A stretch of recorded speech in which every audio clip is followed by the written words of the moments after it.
사람들은 저마다 마음에 상처가 있고 아픔이 있지요. 하나님이 요셉이라는 사람을 통해서 묵상을 하면서 요셉의 마음의 상처와 그 아픔들을 치유해 주시는 그 과정들을 우리가 함께 봅니다. 한쪽의 마음에는 통쾌한 마음도 있지요. 동생 요셉을 팔아버렸던, 또 죽이려고 했던 형들에게 멋진 복수를 하는 것 같은 느낌이어서 마음이 좀 시원하기도 하고, 또 마음에 너무 좋다라는 마음이 들 수도 있습니다. 우리의 마음에 어느 누구도 상처와 아픔이 없는 사람은 없지요. 이 요셉의 고난과 그 아픔을 보면서 이 요셉이 어떻게 그 고통과 아픔을 이겨나갔는지, 그 과정들을 통해서 또한 우리도 요셉이 회복된 것 같은 그 놀라운 회복이 있기를 간절히 소원합니다. 이 요셉이 고난과 고통과 역경 속에서도 하나님의 꿈을 잊지 않고 또 좌절하지 않았습니다. 그 이유는 뭐냐면 하나님을 신뢰했기 때문에 그래요. 그는 의심하지도 않았습니다. 불신앙에 빠지거나 시험에 들지도 않았습니다. 우리가 때로 열심히 신앙생활해요. 믿음 생활 열심히 하는데 고난이 옵니다. 아픔이 와요. 그때 우리에게 있는 그 물음표는 왜입니까? 라는 거지요. 오늘 오래간만에 제가 신학 공부하기 전에 온누리교회를 한 2년 다닌 적이 있습니다. 그때 1대1 해줬던 그 집사님과 벌써 한 18년 됐네요. 그 집사님 가족과 1대1을 우리 가정이 함께 있었던 집사님입니다. 여러 가지 좀 일이 있어서 한번 연락을 드렸는데 통화를 하게 됐어요. 벌써 연세가 60세가 되셨더라고요. 저희가 30대에 만났으니까 그렇게 됐겠지요. 그런데 올 5월 달에 이제 그 아내 되시는 분이 소천했다는 얘기를 들으면서 굉장히 많이 놀랐습니다. 3년 동안 암으로 투병을 하다가 이제 5월 달에 결국 소천을 하셨는데, 3년 동안 투병을 할 때 이제 오늘의 그 장로님이 되셨더라고요. 장로님 많은 힘들과 고통 가운데서 지금은 이제 아내를 떠나보내고 회복 중에 있다라고 말씀을 하시더라고요. 3년의 그 기간과 그리고 아내를 떠나보내고 난 다음에 회복하고 있는 과정들을 잠깐 들으면서 하나님 왜이십니까? 참 신실하신, 여러분들 오늘의 교회에서 장로가 되려면 정말 신실하지 않으면 되지 않을 만큼 쉽지가 않습니다. 그런데 한 2년 전에 장로로 피택이 되셨다라고 말씀을 하시더라고요. 그런데 왜일까? 왜 그 아내 되시는 집사님을 먼저 떠나보내는 아픔을 허락하셨을까? 제 마음에도 왜라는 그런 물음표가 들더라고요. 제 마음에 이런 마음이 드는데 당사자 되시는 그 장로님은 또 어떠셨을까라는 생각이 듭니다. 어쩌면 이 요셉은 그 왜일까라는 그런 생각보다 어쩌면 그 고통 가운데서 이 요셉이 그 고통에서 이겨낼 수 있었던 것은 단 한 가지입니다. 감옥에 들어와도 하나님을 신뢰했던 그 마음은 잃어버리지 않았다라는 거지요. 끝까지 하나님을 신뢰했기 때문에 30세의 총리로 하나님이 세우신 것을 경험하게 됩니다.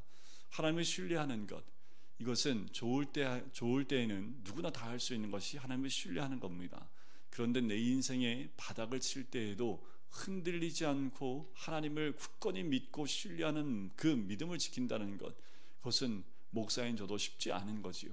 하지만 그렇게 신뢰하고 주님을 의지할 때 하나님은 그 고난을 통해서 또 만들어 가시는, 인도하시는 그 인도하심이 있음을 우리는 믿습니다.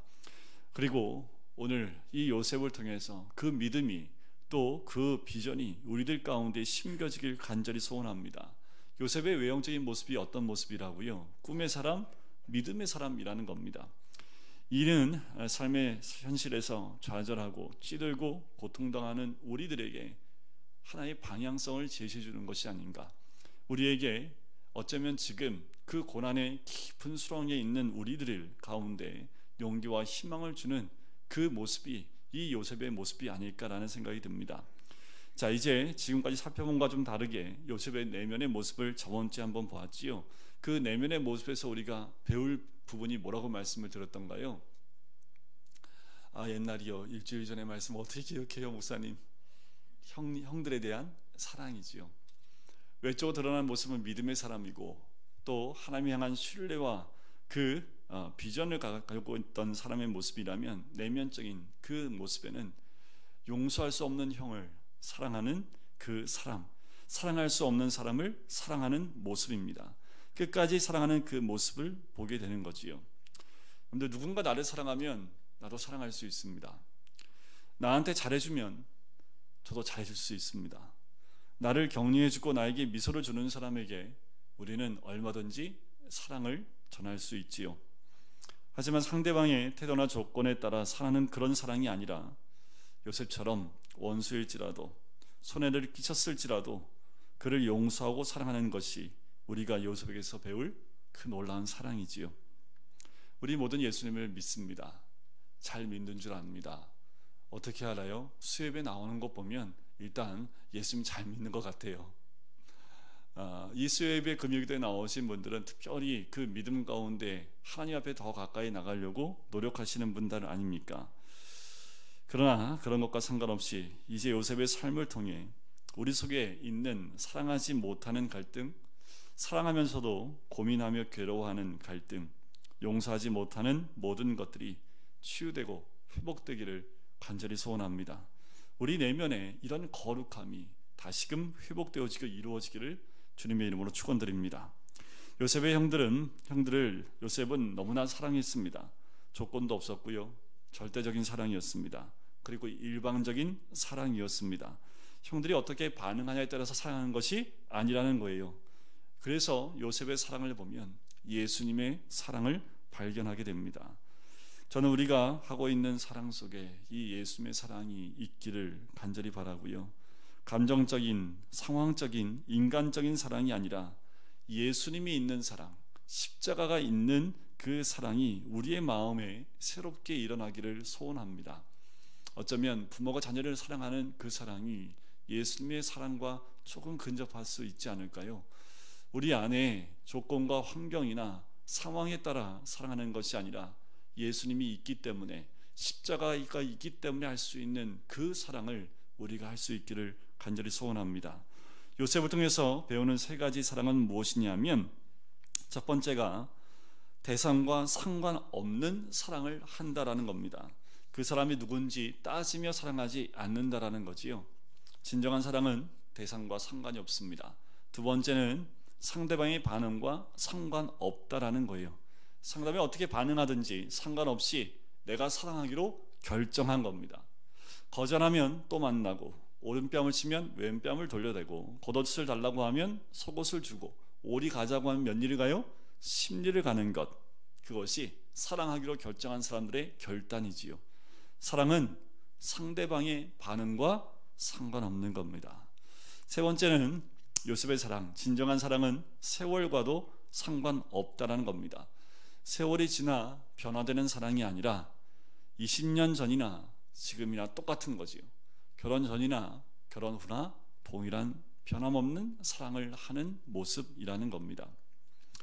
이런 사랑, 예수님이 비유를 통해서 우리에게 말씀해 준 사랑이 있습니다. 누가복음 10장에 보면 엠마오로 내려가던 사람이 강도를 만나 죽게 되었지요. 그때 레위 사람이 지나갔고 제사장도 그냥 지나가는데 누구만 그를 살려줬습니까? 사마리아 사람이 살려줬습니다. 그 예화를 했을 때 율법사한테 질문을 하지요. 내 이웃이 누구오니까? 라고 율법사라 질문했을 때 오히려 거꾸로 예수님이 이 비유를 들으면서 누가 이 강도 만난 자의 이웃이냐? 라고 말씀을 하면서 사랑의 놀라운 정의를 하십니다. 레위인도 제사장도 다 지나갔는데 어떻게 사마리아인은 강도 만난 사람을 돌볼 수 있었을까? 여기 사랑의 속성 세 가지가 나옵니다. 첫 번째가 뭐냐면, 사마리아인은 강도 만난 사람이 누구인지 묻지 않았습니다. 그 사람이 누구인지 먼저 따져보지도 않았다라는 거지요. 강도를 만났다는 그 사실에만 관심이 있었지 누구인지 또 이 사람을 도우면 나에게 어떤 보상이 오는지를 전혀 따지지 않았다라는 겁니다. 이로운지 해로운지를 따지고 있지 않다라는 거예요. 우리는 어떤 사랑을 합니까? 대상을 따라 사랑하지요. 그러나 하나님은 우리 모두를 그렇게 사랑하지 않습니다. 하나님이 우리를 사랑할 때 그렇게 대상에 따라 조건에 따라 사랑했다면 어쩌면 저도 이곳에 서 있지 못할 겁니다. 하나님의 조건 없는 사랑을 받은 우리들, 이미 그 사랑의 깊이 가운데 있는 우리들은 이런 사랑을 할 수 있는 출발점 가운데 있는 사람들인 줄 믿습니다. 두 번째, 사마리아인은 손익계산을 하지 않습니다. 강도 만난 사람을 도와주면 시간이 얼마나 손해가 되고 돈이 얼마나 손해가 되고 도와주고 난 다음에 어떤 피해가 올지에 대한 계산을 전혀 하지 않았다라는 거지요. 도움이 필요했기 때문에 도와주었을 뿐이라는 거예요. 상대가 원수라도 필요하면 간호해 주어야 했던 그 사랑이라는 겁니다. 세 번째 사랑은요, 끝까지 사랑했다라는 거예요. 그냥 그 현장에서만 사랑한 것이 아닙니다. 강도 만난 사람을 어디로 데려가요? 주막으로 데려갑니다. 그리고 그 사람을 돌봐주고 치료하는데 들어가는 돈을 다 지불하고 또 떠나면서 혹시 돈이 더 들면 나중에 와서 돈을 더 지불하겠습니다 라고까지 이야기를 하지요. 이 선한 사마리아인의 사랑, 요셉의 사랑과도 같은 거지요. 그것이 바로 예수님의 사랑과 같습니다. 하지만 우리는 이들과 좀 다르지 않나, 거기에 미치지 못하고 있지 않은가? 우리가 아는 사랑에 왜 갈등이 있습니까? 그것은 내가 좋아하는 사람만 좋아하고 나한테 잘해주는 사람에게만 잘해주기 때문에 그렇습니다. 배신하면 화나고 갈등이 생기지요. 그리고 사랑을 포기해버립니다. 그것이 우리들이지요. 저는 우리가 대상을 구분하지 않기를 바라요. 상대방의 반응에 연연하지 않기를 바라요. 왜냐하면 하나님이 우리에게 주신 사랑이 있기 때문에 그 사랑을 나누기만 하시면 됩니다. 좀 전에도 말씀을 드렸지만 우리는 조건 없이 예수님의 사랑을 받았고 하나님의 사랑을 받았습니다.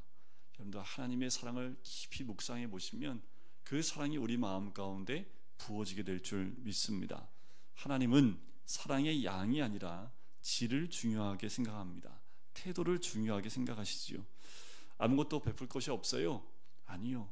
사랑의 눈빛 하나, 얼굴 모양과 언어를 통해서도 주님은 우리의 사랑이 표현되기를 원하고 계십니다. 조건적인 사랑이 아니라 무조건적인 사랑, 계산하는 사랑이 아니라 계산하지 않는 사랑, 자기 중심의 사랑에서 그리스도의 중심의 사랑으로 바꿔가는 거예요.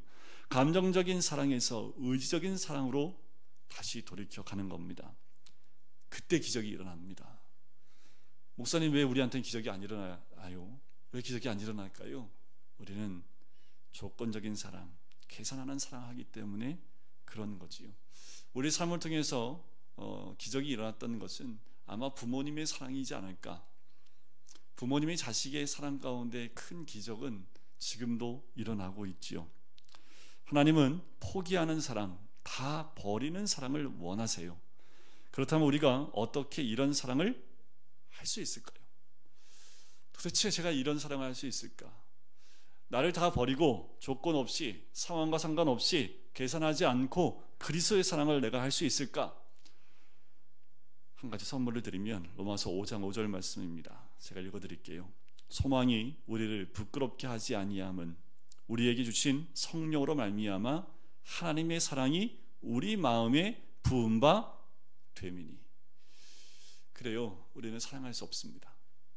우리는 늘 조건을 따지고요, 손익 계산을 하고요, 그래서 맞으면 사랑하고 맞지 않으면 사랑하지 않는 그런 죄인들입니다. 그런데 우리가 그리스도의 사랑, 하나님의 사랑, 요셉과 같은 그 사랑을 할 수 있는 것은 바로 성령이 부어주신 그 사랑으로만 할 수 있다라는 겁니다. 성령님이 그 사랑을 내게 부어주셔야만 합니다. 그래야 조건 없는 사랑이 가능한 거예요. 성령이 우리에게 기름 부으셔서 이런 사랑을 할 수 있게 해주시기를 우리는 기도해야 합니다. 아니면 우리는 사랑을 할 수 없는 존재이지요. 성령의 열매의 첫 번째는 사랑입니다. 사랑은 율법의 완성이라 이야기합니다. 예수님도 이 땅에서 가장 큰 사랑은 내 이웃을 내 몸과 같이 사랑하라 라는 그 말씀을 우리에게 주셨지요. 그런데 왜 우리는 그것이 안 될까요? 내가 사랑하기 때문에 그래요. 내 힘으로 사랑하기 때문에 할 수 없었던 거지요. 하나님이 사랑을 부어주셔서 계산하지 않는 사랑, 배신당해도 섭섭하지 않는 사랑을 하게 해달라고 우리는 간구해야 될 줄 믿습니다. 여기까지가 이제 요셉이 우리에게 보여준 내면적인 사랑이라면, 이제 오늘 본문을 통해서 그 형제들의 사랑이 또 등장을 합니다. 자, 요셉의 치밀한 계획 가운데 형들이요 함정에 빠졌지요. 자, 저번 주에 말씀도 그렇고 오늘 말씀도 보면 형들이 빠져나갈 수 없는 그 요셉이 이렇게 그물을 쳐놨는데 그물에 홀라당 이 형들이 빠져버립니다. 자, 요셉이 그 친 그물에서 빠져나올 수가 없어요. 자신들은 분명히 잘못한 게 하나도 없습니다. 그런데 보따리 열어보니까 뭐가 있어요? 돈이 다 있네요. 그리고 은잔도 있어요. 할 말이 없는 거지요. 마음속에는 이런 말이 나올 거예요. 이거 아닌데, 우리가 한 거 아닌데. 그런데 아니라고 말할 수 없는 증거들이 나온 거지요.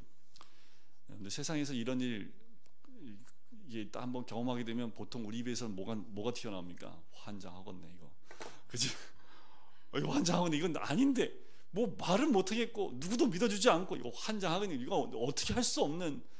한 번씩은 다 경험해보지 않으셨어요? 우리 애들 학교 다니면서 선생님들한테 이거 환장하는데 어떡하지? 이거 한번 걸렸는데 이거 내가 한 거 아닌데. 빠져나갈 수 없는 그 누명을 쓰게 된 거지요. 아무리 해도 벗어날 수 없는 그 은잔이 누구 집에서 나와요? 베냐민 집에서 나와요. 그런데 형제들은 베냐민이 훔치지 않았다는 거 알아요? 몰라요? 알지요. 베냐민이 그걸 왜 훔쳐요? 그리고 그 돈들을 이 형제들이 왜 훔쳤겠어요? 여기서 느낄 수 있는 건요, 여러분들 가난한 마음입니다. 뭐냐면 어떤 일이 터져요. 그런데 그 사건에서 벗어날 수 있으면 마음이 가난해지지 않습니다. 조금이라도 거기서 벗어날 수 있는 방법이 있고 수단이 있으면 우리는 그 수단과 방법을 가리지 않을 겁니다. 그런데 그 모든 수단이 차단되고 방법이 하나도 없을 때, 그때 우리가 하는 마지막 방법이 뭡니까? 주여, 이거 하나밖에 없지요. 하나님께 무릎 꿇고 하나님 아버지 좀 살려달라고. 이게 가난한 마음이지요. 하나님을 바라보게 되는 것, 그것이 가난한 마음입니다. 마치 모세가 광야 40년을 통과하고 난 다음에 하나님을 만나 배웠던 것처럼 그렇게 하나님을 만나는 가난한 마음이 되는 거지요. 형들의 마음에는 이제 포기하는 것만 남았습니다. 변명할 여지도 없지요. 도와줄 사람도 없습니다. 이것이 이 형들의 상황입니다. 마음이 가난해지고 정직해진 거지요. 우리는 여기서 새로운 발견을 하게 됩니다. 자, 이 상황 가운데 있는 형들의 모습이요 20년 전과 완전히 달라진 모습이라는 거예요. 여러분, 20년 전과 달라진 우리가 되기를 주님으로 축복합니다. 20년 전하고 지금하고 다른 법 없는데요? 아니요, 달라져야 합니다. 어떤 사람은 그 변하지 않으려고 아둥바둥하는 사람이 신앙생활하면서 있습니다. 그러나 신앙은 우리의 성격을 변화시키는 줄 믿습니다. 성격은 뭐냐면요, 성격은 신앙의 틀입니다.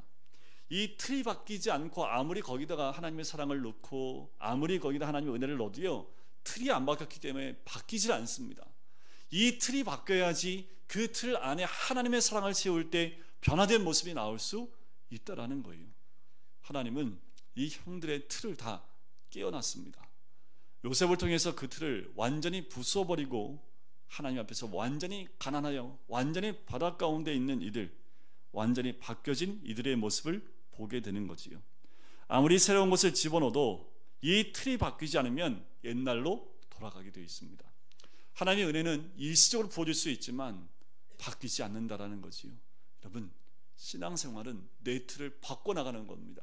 내 생각을 바꾸고 내 의지, 이건 이거야, 1 더하기 1은 1 더하기 1은 2야 라는 내 생각에 딱 잡혀있는 그 사고의 틀이 깨어지지 않으면 하나님의 은혜, 1 더하기 1이 무한대가 될 수 있다는 하나님의 수학 공식을 우리는 받아들일 수 없는 거지요. 우리의 틀을 깨는 것, 어쩌면 이 형제들은 그 틀이 깨어져 있는 모습이에요. 뭐 어떻게 발견할 수 있냐면 16절 한번 보시겠어요? 자, 44장 16절 한번 같이 읽어볼까요? 같이 읽겠습니다. 시작. 유다가 말하되 우리가 내 주께 무슨 말을 하오리이까? 무슨 설명을 하오리이까? 우리가 어떻게 우리의 정직함을 나타내리이까? 하나님이 종들의 죄악을 찾아내셨으니 우리와 이 잔이 발견된 자가 다 내 주의 노예가 되겠나이다. 자, 여러분들 여기서 중요한 한 단어 딱 발견하셔야 됩니다. 이 형제들이 바뀌어진 그 모습이 이 한 단어에 딱 나와요. 그게 뭐냐면 우리라는 단어입니다. 형제들은 여태까지 우리가 없었습니다. 형제들끼리 서로 미워했고요, 형제들끼리 서로 신뢰하지도 않았고 서로 자기 것을 챙겼던 사람들입니다. 그런데 우리가 이 잔이 발견된 사람과 함께 고난을 당하겠습니다 라고 고백을 하고 있다는 거예요. 가족이 바뀌었죠. 변화가 됐습니다. 예전엔 형제라도 자기만 생각했던 그들인데 바뀌었습니다. 그런데 요셉의 형들이 어떻게 변했을까? 그 말을 들은 요셉이 뭐라고 말합니까? 17절에 보니까 요셉이 이르되 내가 결코 그리하지 아니하리라. 잔이 그 속에서 발견된 자만 내 종이 되고 너희는 평안히 아버지에게로 돌아갈 것이니라. 자, 요셉은 유다의 청을 거절하지요. 어쩌면 이것이 받아들여졌다면 유다에게는 변명거리가 될 수 있을지 모르겠습니다. 그런데 유다는 그렇게 하지 않았습니다. 끝까지 요셉에게 이야기를 합니다. 그 18절에 나오는 거지요. 우리 18절 같이 한번 읽어볼까요? 시작. 유다가 그에게 가까이 가서 이르되 내 주여 원하건대 당신의 종에게 내 주의 귀에 한 말씀을 아뢰게 하소서. 주의 종에게, 자, 18절 이하에 나오는 유다의 말을 요약하면 이렇게 됩니다. 우리 아버지가 가장 사랑하는 아들을 데려오라고 한 사람은 당신 아닙니까? 그래서 우리는 아버지가 이 아들만은 절대로 주지 못하겠다고 하는 것을 설득해서 데려왔는데 베냐민에게 이런 문제가 생겼으니 우리가 어떻게 돌아갈 수 있겠습니까? 라고 그 다음에 이야기를 하고 있는 거예요. 여기서 또 중요한 거 하나가 발견됩니다. 지금 유다가 누구를 걱정하고 있습니까? 여기에 걸려있는 자신을 걱정하고 있어요? 아니면 아버지를 걱정하고 있어요? 이전에는 자신들을 걱정했던 사람들이에요? 아버지를 걱정했던 사람들이에요? 자신들을 걱정했던 사람입니다. 그런데 유다의 말을 보니까 늙은 아버지를 생각하고 있었다는 거예요. 전에는 자기들 살 궁리를 챙겼던 그 아들들이었는데 여기서는 이 늙은 아버지를 챙기고 있고 사랑하는 모습이 등장을 하지요. 이들이 변화된 모습이 여기에 나옵니다. 하나님이 이 아브라함과 이삭과 야곱을 믿음의 조상으로 세웠는데 그 가운데 야곱의 12 아들들도 12지파의 조상이 되게 했습니다. 이게 얼마나 큰 은혜인지 몰라요. 12아들이 될 만한 아들들이었어요? 이 조상이 되지 못할 만한 아들들이었습니까? 이렇게 질문하면 아니니까 질문했겠죠, 그죠? 될 만한 그릇이 하나도 없어요. 요셉은 요셉은 나중에 바뀌었으니까. 그런데 하나님의 은혜가 있는 건 뭐냐면 이 조건과 모든 것에 미달되는 12 아들들인데 이들을 하나님이 어떻게 해요? 조상이 되게 하셨다는 거죠. 지금 하나님의 저울에 우리를 달았을 때 우리가 좀 모자랄 수 있습니다. 좀이 아니라 많이 모자랄 수 있어요. 그럼에도 불구하고 하나님은 어떻게 해요? 포기하지 않으시고 이렇게 올리신다라는 겁니다. 그걸 어떻게 합니까? 이 12 아들을 통해서 알 수 있는 거지요. 이 본문을 보면서 이들이 변했다라는 겁니다. 유다는 누구의 족보의 조상이 됐습니까? 예수님의 족보의 저 위의 조상으로 이름이 올라간 사람이 유다였습니다. 우리도 미숙하고 혈기왕성하고 멋대로 살았지요. 그런데 요셉의 형들이 변한 것을 볼 때에 우리도 마음에 희망이 생겨야 합니다. 과거와 상관없이 지금 우리는 변할 수 있기 때문에 그래요. 과거와 상관없이 우리는 하나님의 도구가 될 것을 믿습니다. 왜요? 우리는 과거에 살고 있었고 과거에 실수가 있었고 미숙했고 좀 불미스러웠지만 하나님은 나를 조금씩 바꾸어 나가고 틀을 바꾸어 나가시는 줄 믿습니다. 지금도 진행 과정입니다.